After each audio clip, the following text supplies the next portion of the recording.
ভ্রমণ, বিনোদন কিংবা সাময়িক অবকাশ, এসবের পেছনে ছুটে মানুষ দেশ থেকে বেরিয়ে যায় বিভিন্ন গন্তব্যে। এমনই স্বপ্ন নিয়ে প্রতিবছর হাজারো বাংলাদেশি পাড়ি জমাতেন পূর্ব এবং দক্ষিণ পূর্ব এশিয়ার দেশগুলোতে।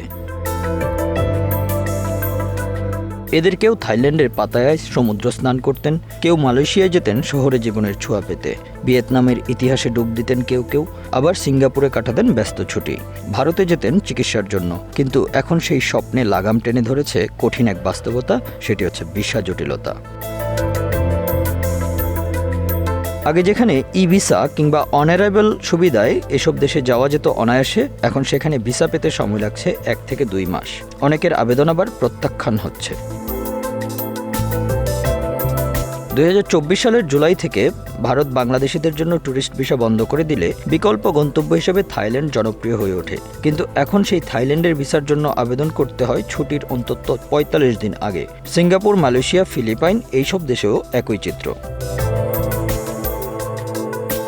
ভিয়েতনাম একসময়ের ভিসামুক্ত গন্তব্য, এখন বাংলাদেশিদের জন্য সম্পূর্ণভাবে বন্ধ করে দিয়েছে তাদের ভিসা। কারণ পর্যটকের ভিসায় গিয়ে বহু বাংলাদেশি নির্ধারিত সময়ের চেয়ে বেশি অবস্থান করেছেন কিংবা অন্য দেশে পালিয়ে গেছেন।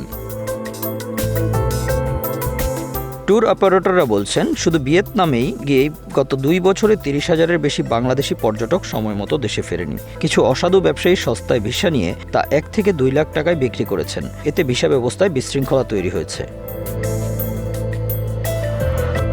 কম্বোডিয়া, লাওস, ইন্দোনেশিয়া একই পদক্ষেপ নিয়েছে। ফিলিপাইনেও ভিসা পেতে এখন সময় লাগছে 1.5 মাসের বেশি। 2024 সালে সেনজেন দেশগুলোতে বাংলাদেশি ভিসা প্রত্যাখ্যানের হার 54.9%। এই সময় ভিসার জন্য আবেদন করেন 39,345 জন, বিপরীতে প্রত্যাখ্যান হয়েছে 20,957 জন, অর্থাৎ ভিসা পেয়েছেন 18,388 জন।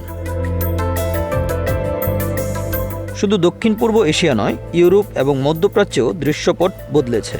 একসময় বাংলাদেশিদের অন্যতম আকর্ষণীয় গন্তব্য ছিল সংযুক্ত আরব আমিরাত, বিশেষ করে দুবাই।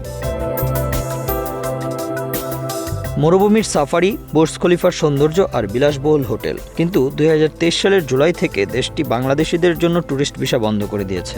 বর্তমানে দিনে 30 থেকে 50টি ভিসা ইস্যু হলেও সাধারণ পর্যটকদের নাগালের বাইরেই থাকে সেটি।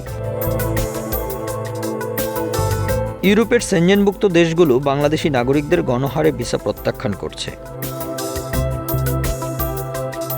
পর্যটন বিশ্লেষকরা বলছেন, বাংলাদেশিরা অনেক সময় ট্যুরিস্ট ভিসায় গিয়ে থেকে যান, কেউ কেউ ভুয়া তথ্য দিয়ে ভিসা পান, কেউ আবার বিদেশে গিয়ে শ্রমিক হিসেবে কাজ করেন। এর ফলে দেশের পাসপোর্টের গ্রহণযোগ্যতা কমেছে। হ্যানলি পাসপোর্ট ইন্ডেক্স 2024 অনুযায়ী বাংলাদেশের অবস্থান ছিল 97তম, যা 2025 সালে এক ধাপ পিছিয়ে 98তম হয়, যা তুলনা করা হয় উত্তর কোরিয়া এবং লিবিয়ার সমান।